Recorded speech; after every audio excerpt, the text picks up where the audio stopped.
Learning Outcome 2.1. Identify the underlying philosophies behind varying definitions of globalization. Learning Outcome 2.2. Agree on a working definition of globalization for the course. This report aims to explain Manfred Steger's view of globalization as an ideological phenomenon, present and analyze the 6 core claims that support his argument, critically evaluate the strengths and limitations of Steger's framework, provide real-world examples and examine impacts on different societies, explore alternative perspectives, and highlight the contested nature of globalization.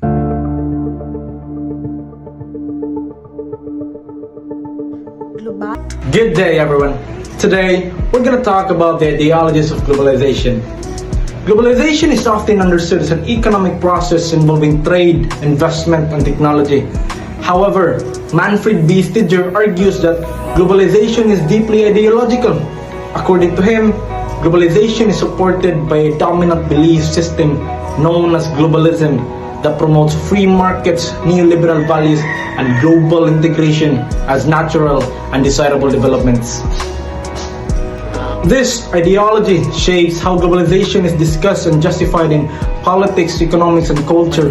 Rather than being neutral, it influences public opinion and policy decisions by presenting globalization as inevitable, beneficial, and beyond human control.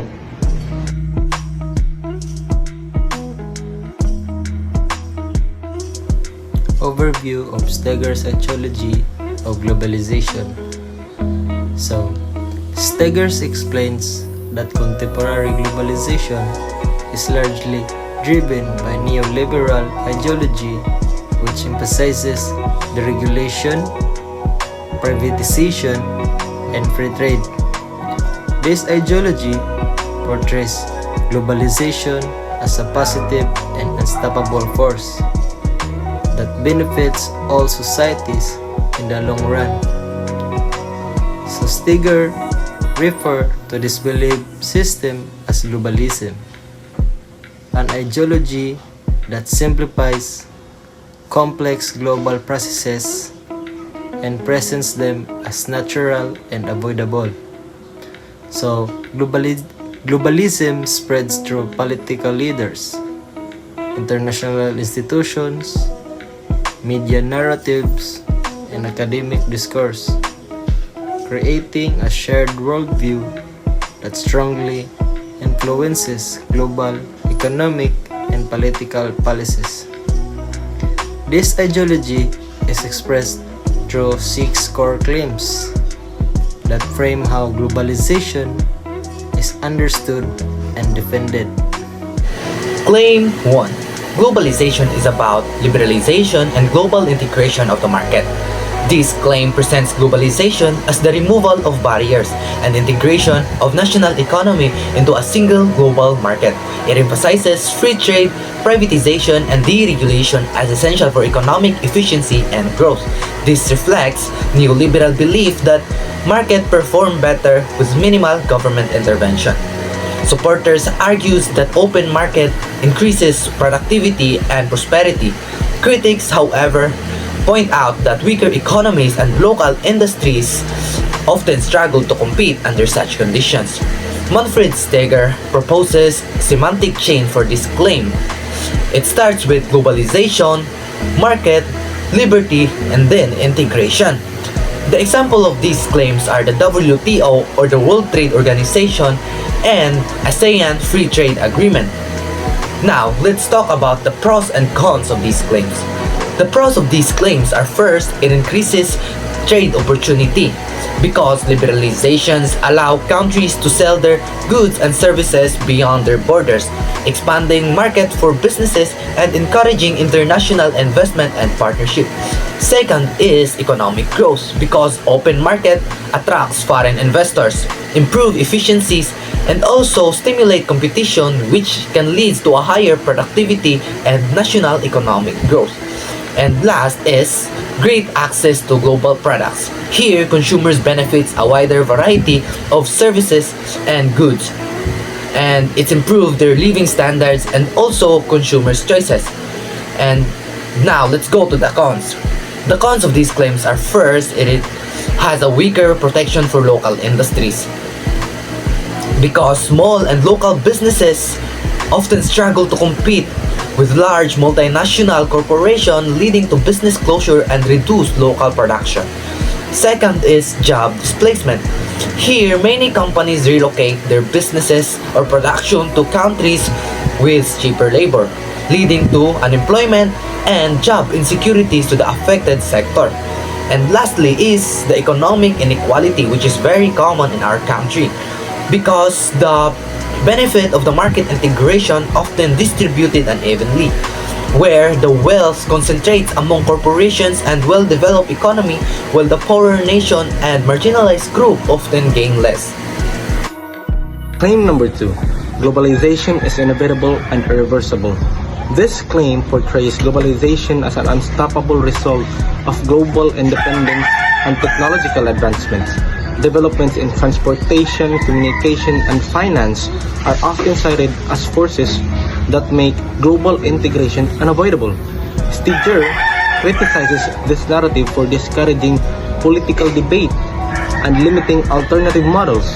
By presenting globalization as inevitable, it suggests that resistance or reform is pointless, meaning globalization is seen as something that will happen no matter what countries do, mainly because of the advancement in technologies, communication, and transportation.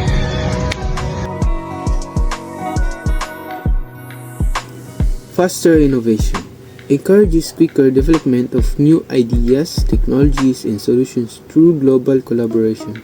Increased global cooperation promotes stronger partnerships and teamwork among nations. Stronger economic integration, enhanced trade, investment, and economic connections between countries. Loss of national control reduce a country's ability to independently manage its own policies and decisions. Cultural homogenization weakens unique cultural identities as global culture becomes more dominant. Dependence on global systems make countries reliant on international markets and institutions, increasing vulnerability to global crises. Nobody is in charge of globalization. According to this claim, globalization is driven by natural market forces rather than controlled by any single authority. It suggests that individual government or institution is responsible for its outcome. Critics argue that this view hides the influence of powerful actors such as multinational corporations and global institutions like the IMF, World Bank, and WTO, presenting globalization such as leaderness, reduces accountability, and obscures power imbalance. Example, global financial market reacting instantly to international event. So, pros. First, encourage competition. Second, market-driven efficiency. The market-driven efficiency can boost efficiency and innovation by encouraging competition but without strong oversight. It may lead to corporate monopolies, reduced accountability, and insufficient regulation. Cons. First, lack of accountability. Second, concentration of corporate power. Third, weak regulation. Lack of accountability and weak regulation can allow large corporations to concentrate power, leading to unfair practices and reduce protections for consumers and workers. Good day, everyone. Argus Claims 4 states that globalization benefits for everyone, especially in the long run. These claims promotes the idea that globalization improves living standards and creates opportunities for all nations.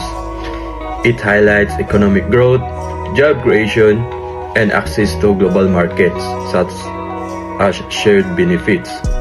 Opponents argue that globalization often produces unequal outcomes, while some regions benefit, others experience exploitation, job insecurity, and widening wealth gaps. For example, economic growth in countries such as China and India. So now I will be discussing the pros and cons. So first is the pros. So the poverty reduction in some regions, the global trade and foreign investments helps create jobs and increase income, allowing many people to improve their standards of living. So the second is job creation. So the globalization encourages companies to expand internationally, leading to more employment opportunities and developing industrializing countries. And the third one is the increased access to technology. Countries gain access to modern technology and innovation, which improves productivity, education, and communication. So now I will be discussing the cons. So cons, widening wealth gap. The benefits of globalization are often concentrated among wealthy countries and large corporations, leaving poorer communities behind. Next is the unequal distribution of benefits. Not all nations or workers gain equally. Some industries grow while others decline, causing economic imbalance. And the last one is labor exploitation. So in some regions, work experience low wages, unsafe working conditions, and long hours due to weak labor regulation.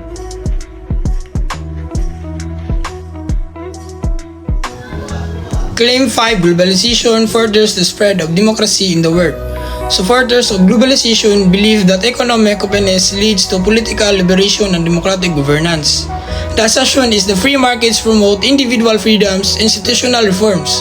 Stiglitz challenges this view, noting that economic integration does not automatically lead democracy. Globalization coexists with authoritarian regimes and democratic reforms are not guaranteed.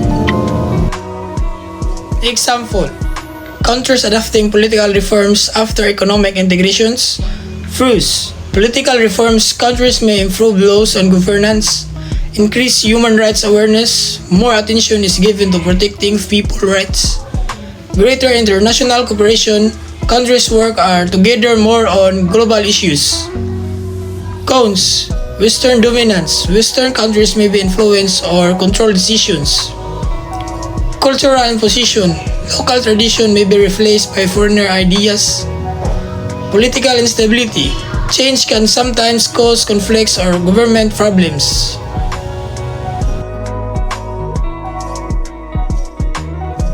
Claim 6. Globalization requires a global war on terror. This claim links global security efforts to the protection of economic globalization. After the event of 9/11, anti-terror policies were framed as necessary to ensure stable market and uninterrupted global flows of goods, capital, and people. Critics warned that this narrative may justify excessive militarization and restriction of civil liberties while serving economic and political interests. For example, international anti-terror alliances and security coalitions. First, increased global security means that effort to make the world safer from threats like war and terrorism. Second, cooperation among nations means that countries working together to solve global issues. Third, threats to civil liberties means that security action that may reduce people's rights and freedom. Fourth, militarization means that expending military power or influence society.